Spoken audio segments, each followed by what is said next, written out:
I see people on the right engaging in this cancel culture because they think, why Trump did not put these doctors up to this. This was not, it didn't have anything to do with him.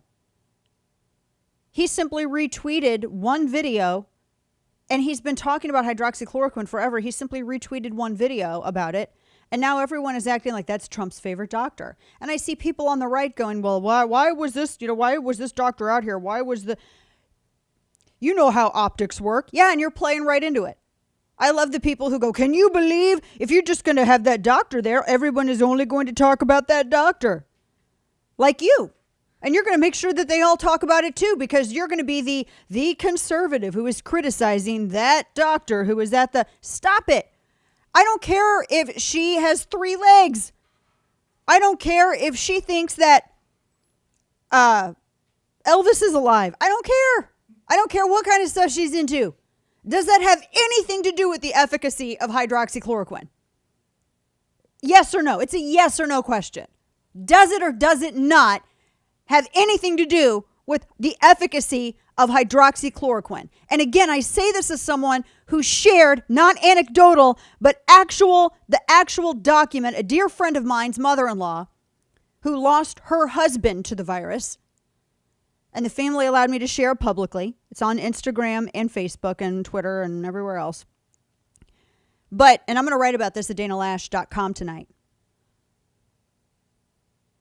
She went to the hospital on a Wednesday. Her left lung was filling with fluid. This was the day after her husband had passed. She tested positive. They took her to the hospital. Her oxygen level and her blood, I can't even remember what it was, but it was something shocking. And they immediately that day, they did, I don't know if it's an x-ray or what it is that they did on her lungs to check for fluid in her lungs. And that's when they found the fluid buildup. I've seen the x-rays. The family kept them. They wanted to document everything because they were a little worried about how things may not be counted or would be counted. And they did and you can see on the document that I shared, it was a combination of hydroxychloroquine, azithromycin. They used zinc, and this is where zinc triggers something with the hydroxychloroquine and the azithromycin and something or other science, and it does it. I don't know. I can diagram a sentence though. I'm your girl. And then she was on some prednisone. That was a Wednesday. They did another scan of her lungs on Friday, and the liquid, because it was over 3/4, was dissipating to almost an undetectable level, was what the doctors had told the family. And then that Tuesday afternoon, that Wednesday afternoon, a week later, she was released. Everything's back to normal.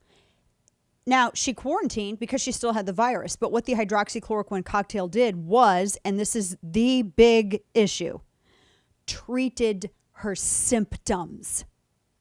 No one ever said it was a cure for the virus. That is a new argument that the media is making up and attributing it to the administration so that they can say that the administration is selling snake oil. No one ever said that. It was all about treating the symptoms. Do you know how many studies are out there talking about the efficacy of that cocktail in treating symptoms? Or the 2,000 some odd French doctors that signed a petition vouching for their use of hydroxychloroquine in treating people who had the virus and treating their symptoms? No one wants to talk about this because everyone wants to talk about this one doctor. What is the problem with acknowledging that this is effective in treating symptoms?